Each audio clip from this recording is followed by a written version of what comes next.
Hi everybody, welcome back to the channel of the crazy old bloke who collects stuff.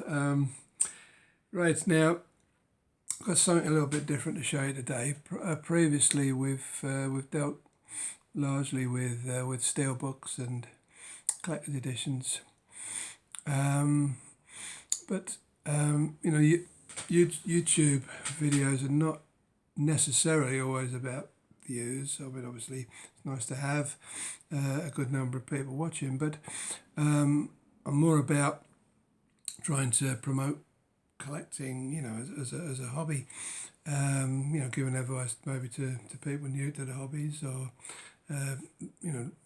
showing stuff to people who are well into it. Stuff that they might not know about, and also from the feedback, finding out stuff that I don't know about. So. I mean, collecting, the main thing, I'm compelled to collect it. It's hardwired into my genes, and sometimes I'm going to take a little side alley and shine some light on some areas of collecting that are kind of kept in the dark, mainly because you don't see many YouTube videos about them. Now today in particular, I'm going to be concentrating on light guns for games.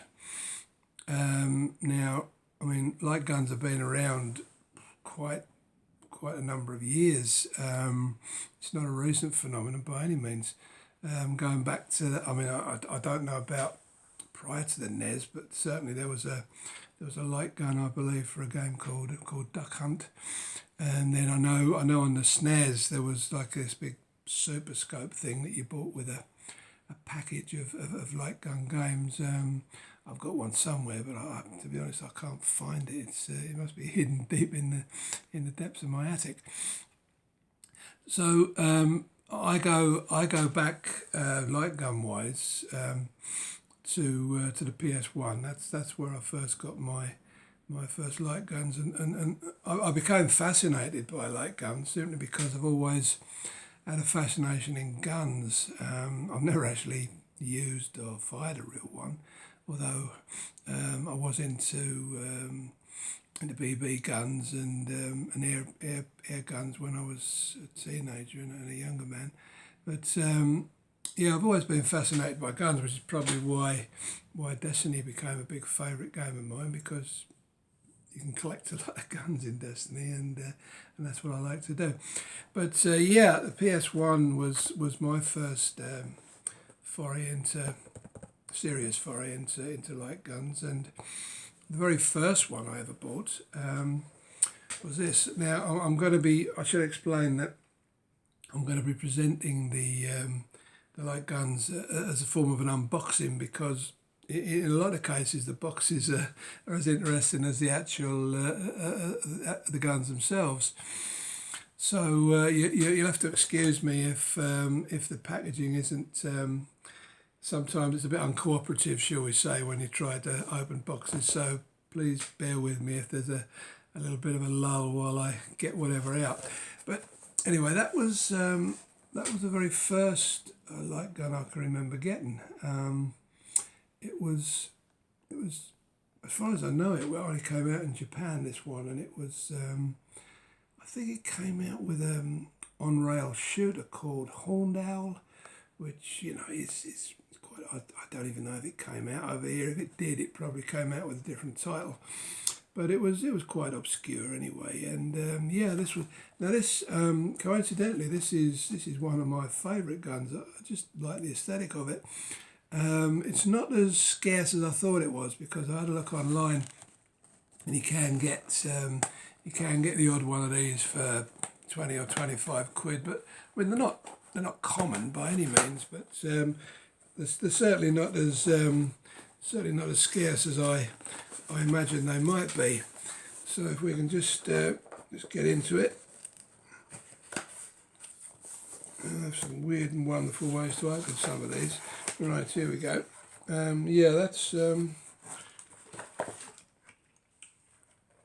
gun itself. Quite an interesting design, that one.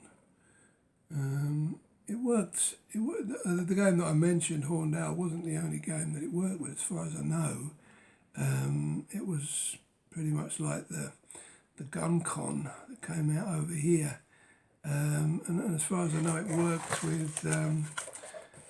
with all of the games that were like gun compatible. So that was that one. It's one thing getting these things out of the boxes. It's quite another thing getting them back in. So if you'll excuse me for 1 second, I want to get all those wires. Right, well that's being most uncooperative, so we'll just consign that to the floor for the time being. Now, I mentioned the Gun Con there. For some strange reason, I can't find mine. So it was an orange gun, as I remember, but as I say, it must be in the nether regions of my attic somewhere, because I couldn't find it. So, but anyway, that was the Japanese equivalent of the Gun Con, and then came the Gun Con 2. Notable for its blueness, the same as the Konami one, whereas the Gun Con, as I remember, I believe it was orange. And this was when this came out, there was a rash of games that came out for it. The only trouble, of course, with these light guns now is you need a real old telly to work them on. You know, it's they don't work on the modern flat screens. But yeah, I can probably show you this one a bit easier without taking it out of the whole box. Yeah, that was the Gun Con 2. I've got a lot of these, still got a lot of these light gun games upstairs, but I thought I would concentrate on the guns rather than the games this video. So that was that one. Just endeavour to get it back together again. I'm not sure if light gun games were ever hugely popular. I always used to enjoy them, but I don't think they ever set the world alight in terms of sales. Get that back in there, out of the way. Right, that's that one. And then after the Gun Con 2, we had the Gun Con 3, which came with a nice package box with Time Crisis 4, which was quite a nice game actually, as I remember. I don't know if the game's actually still inside here. No, it's just the gun. I'll just put that up very briefly to show you. Yeah, this one. Show you that first. That was and you had a little controller on the side there, so you could use it as a controller, you know, to do all the menus and what have you, and then you just used to, you know, plug it into your PlayStation 3. This one was 4, and away you went. But this one was peculiar in as much as, get rid of that. It had a weird thing, like a sensor, very much like the Wii sensor for the Wii guns.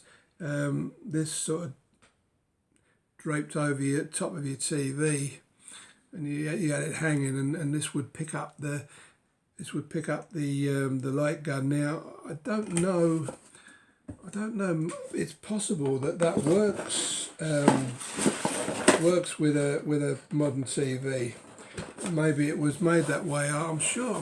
Now I come to think of it, I've had it working with an old 20-inch flat screen that I've got. So yeah, I would imagine that was done to get around the problem of trying to get them working on a real old TV. But I don't know if there's many there's not too many games on the PlayStation 3 that use the light gun, but presumably they would all work with that. So that's about all I've got on the PlayStation as far as the gun cons were concerned, apart from this little jobby now. Okay, this was brought out for there was a slew of games came out. I think there were 3 or 4 of them called Silent Scope, which was a kind of an arcade conversion, and it was a sniper game primarily, and this particular gun came out. I mean, they were quite expensive at the time. I didn't pay too much for this one, but as you can see, it's got the sniper scope on top there. But you can actually break it down into a machine gun, or a shotgun rather, which I can show you here, because although that one's for the PS2 and it's all boxed up, I've got one here that came out for the Xbox, the original Xbox machine. Now if I just unwire it here so we can see the whole thing. It's quite an interesting gun. It's one of my favourite light guns. It's got this, as I say, it's got the scope on, and what you do is you attach, you're using it as a sniper rifle, you attach that onto the front, and then you've got this large sort of like sniper. But if you take that off, you can use it as just a shotgun like that. But it's also got the pump action at the bottom there, so you can use it as a, take the scope off. You can just use it as a pump action shotgun. And then you've got the if you want to use it as a kind of an ordinary rifle, you've got you can use that with the sniper version as well, but that just basically get it the right way around. That just plugs into there. Oops. Oh there, we're jammed up there. And then you can use it as a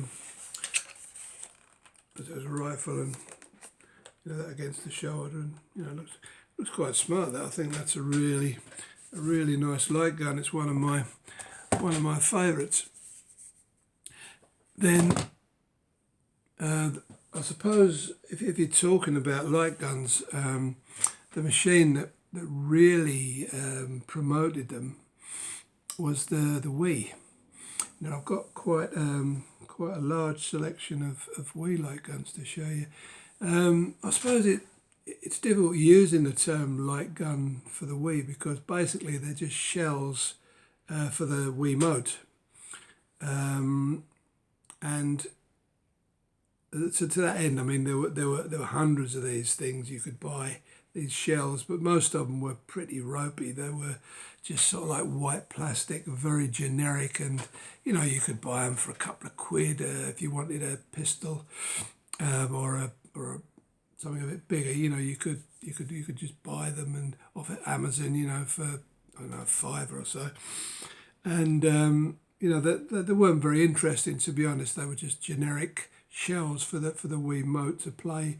There were quite a few games on the Wii, as you might know, that used the Wiimote as a light gun, so to speak. But I've managed to pick up some of the more interesting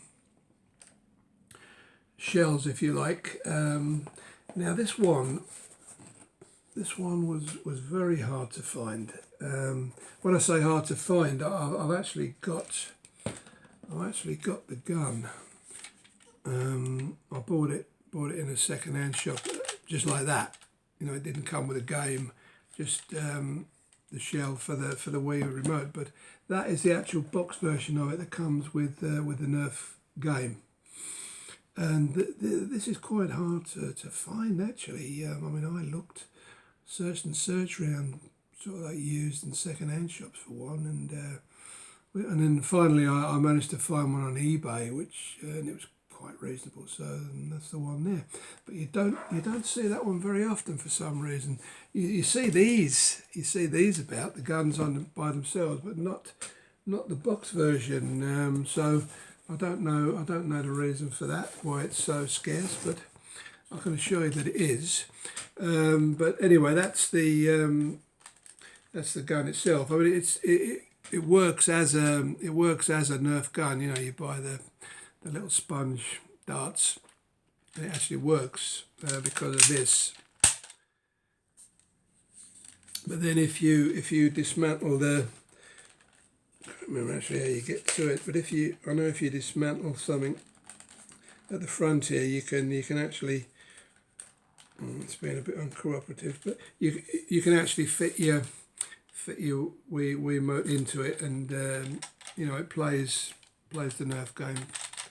It shoots when you play the Nerf game. So yeah, that's an interesting one. And then there were quite a few. Well, say quite a few. There were. We got about three light guns that came out for the House of the Dead Overkill game, and then there was, I think, a House of the Dead 3 and 4 on the Wii in a compilation. Now these were a couple of. This was a more generic one. There's another one you don't see around too often, but that was a bundle they brought out for the House of the Dead 2 and 3 package, and the gun's not as exciting as a couple of the other ones I've got. But at least it's not that horrible white. It's you know, it's a silver gun. I mean, it looks quite nice, but it looks a bit more like the generic white ones that I was talking to you, except it's painted silver. But it is a commercially bundled one, and you get the game with it, obviously. So you know, for anybody who collects these like me, it is a bona fide collector's piece.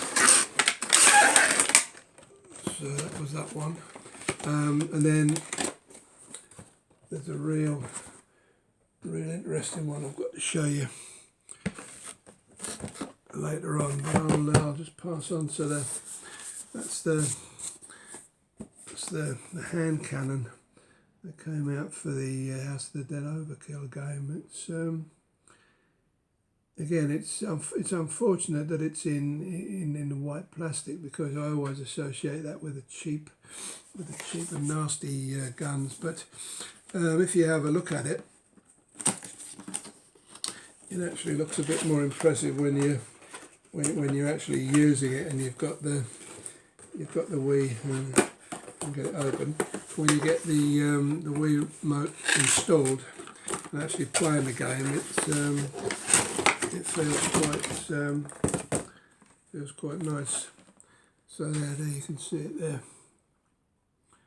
I'll just whip it out there so you can see the Wii remote fits in there, and then you've got that groove down the back where you can fit in the nunchuck as well if you need to use that.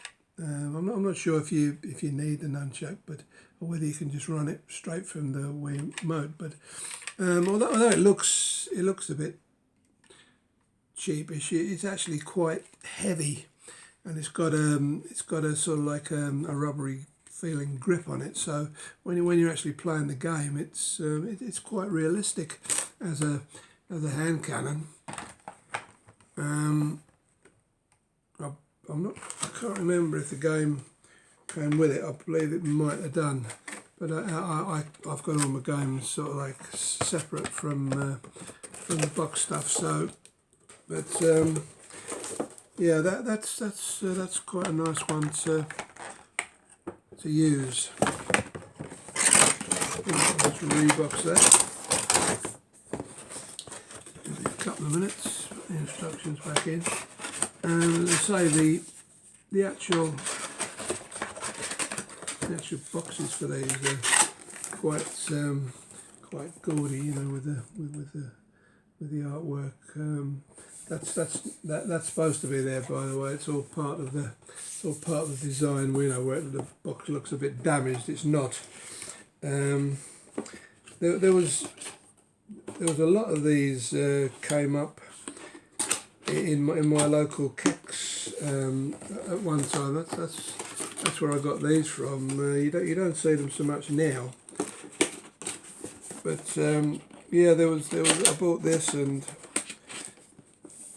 the other one I'm going to show you now. Within a couple of weeks of each other, they seem to pop up all of a sudden. But you don't see many of them around now. Now this is a nice example.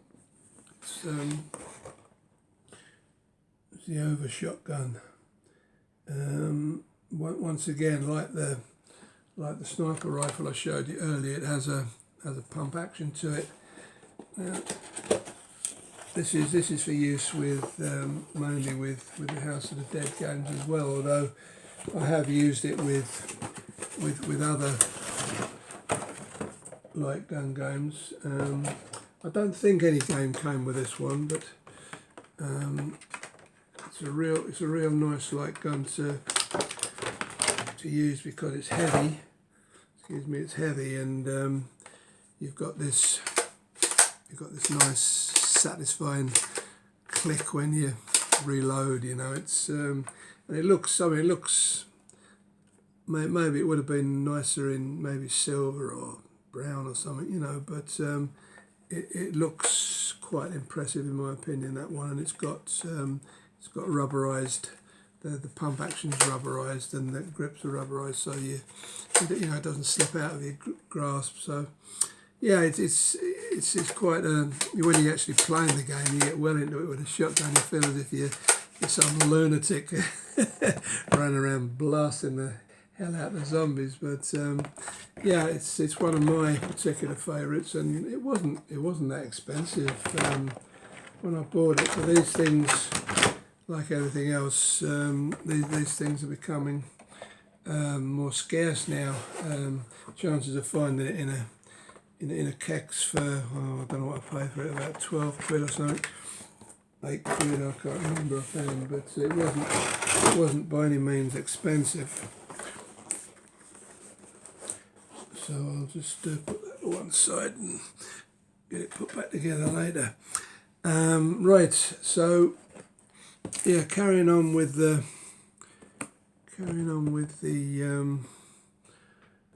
Wii. This were I didn't even know this one exists, and I'm not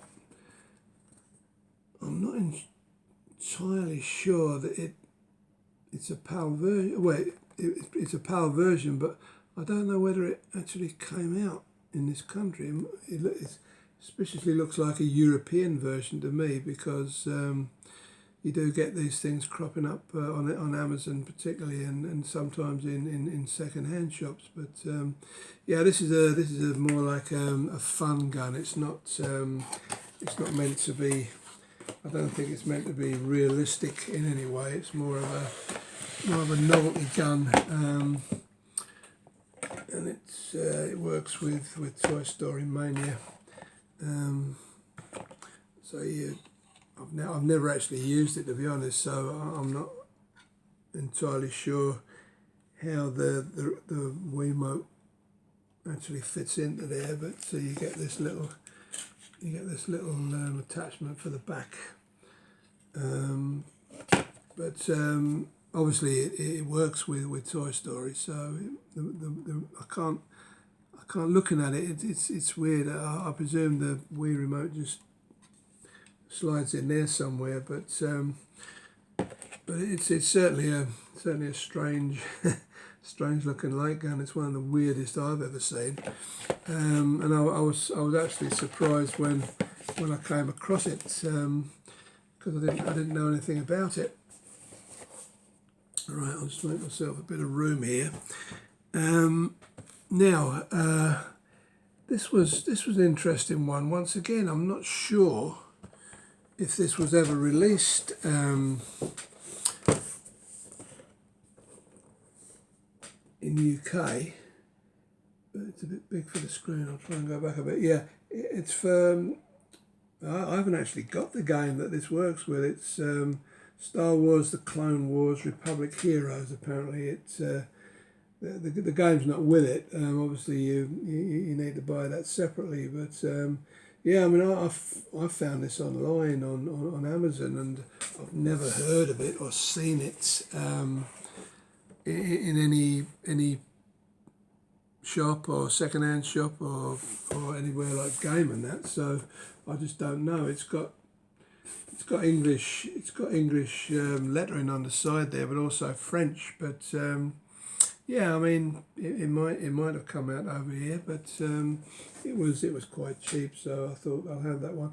I think you can see it rather than have to unpackage it. You know, you can see the Wiimote goes in the front there rather than unpackage it. I think you can see it well enough through the box there to get an idea of what it'll look like. So just to save a bit of time, I'll leave that one in the box. Yeah, so as I say, the Wii kind of brought light gun gaming back into vogue again, and that's a good thing about the Wii U. It's backwardly compatible. I mean, that's what I use for all my Wii games. So, you know, at least you don't have to have a Wii kicking around to use all of these guns. Now, there are a couple of oddities left I have to show you for a couple of different consoles. I haven't got the packaging for this one anymore, but this was a gun that Sega did for, I believe, if memory serves, it was for the Virtua Cop. There was a couple of Virtua Cop games came out, like Silent Scope I mentioned earlier for the Sniper Scope. They were arcade conversions, and this came out for the Sega Saturn. To play with those games. I'm not sure there are any other light gun games on the Saturn that it works with, but yes, it's got the Sega logo on the side there. So it's quite old now. You know, I mean, the Saturn's quite an old machine, so I've had that one kicking about for quite a while. And then the good old, talking about Sega, the good old Dreamcast. This was the weird and wonderful looking gun they brought out. This gun you can use as a, you know, to control around the menus and everything, and then the little VMU unit. I don't know if you know any of you that have had a Dreamcast remember the little VMU unit that used to attach to the console and, you know, gave you sort of some data when you were playing a game, flashed it up on a little screen. That fits in there, so it kind of balances it up as well. It kind of gives it a nice balance because it's quite a heavy thing. And yeah, I mean, there weren't many light gun games that came out for the Dreamcast, but that was what you used to play them anyway. Quite an interesting little oddity. Which leaves us with bang up to date PS4. Now, of course, there are no light guns for the PS4 as such. We're talking shells like the Wii U, because everything light gun wise uses the Wii. Sorry, not the Wii. The PlayStation Move gadget, you know, with the white ball on the end. And this is one of the shells you can buy, so that you can use your PlayStation Move as a shotgun. You know, it's not the best thing in the world. It's just a black moulded thing. It hasn't got a lot of detail on it, but at least it's something that you can use if you want to play the few games there are that use the Move as a light gun. More interesting is the large machine gun that I picked up now. I think this is just a generic gun. I don't think it actually, Logic 3, yeah, I don't think it actually came out, Logic 3, the people that made it, I don't think it actually came out with any game specifically, but it's a bit more interesting than the other one. You know, you just put your PlayStation Move in there, and then you can use it as a sniper rifle, or you can use it as a machine gun. It doesn't have any detail, you know, where you can use it as a pump action. It's all just one moulded unit. So I just picked those up because they were fairly cheap, and there are the odd PS4 game that uses them. The only other PS4 gun I've seen is one that was boxed, commercially boxed, and it came with one of the deer hunting games. But because I'm an animal lover and I'm completely opposed to the hunting of any description, I wouldn't buy it. So that's why I can't show you that one. So yeah, so that's basically my light gun come shell collection. As I say, it's an area of collecting that you don't see many videos for. I haven't come across many, but it's an area that I find quite fascinating. And there's still one or two I need to hunt down. I mean, although I collect mainly PAL UK stuff, there is an American shotgun for the House of the Dead games. The Resident Evil games. It's a shotgun shell, but a very nice looking thing. It's really sort of like solid, and you get a knife with it as well. Sort of I think it attaches to the gun in some way. But I've seen them on Amazon, but unfortunately they're unavailable at the moment. So I'll be hunting down one of them. So that's just if you were thinking about getting into this area of collecting, there's just a few examples of the sort of stuff that's available out there. As I say, some of it's not easy to find by any means, but at least it gives you an idea of what's available and what to look for. Okay, well, once again, thanks for looking. I should just mention, last time I was looking to get 200 subscribers, and I've actually completed that milestone now. We've got just over the 200. So once again, thanks to everybody for that support that you're giving me. Now I'm looking towards 500 subscribers, then 1,000, a million, then the world. I got a bit carried away there, but you get the idea. Okay, next up, we're going back to more familiar territory. I'll be doing very shortly a new PS4 Steelbook pickup video. I've had some quite interesting stuff I picked up in the last couple of weeks or so. A few more to show than I did in my last video. So I'll see you then. Thanks very much for looking. Bye bye for now.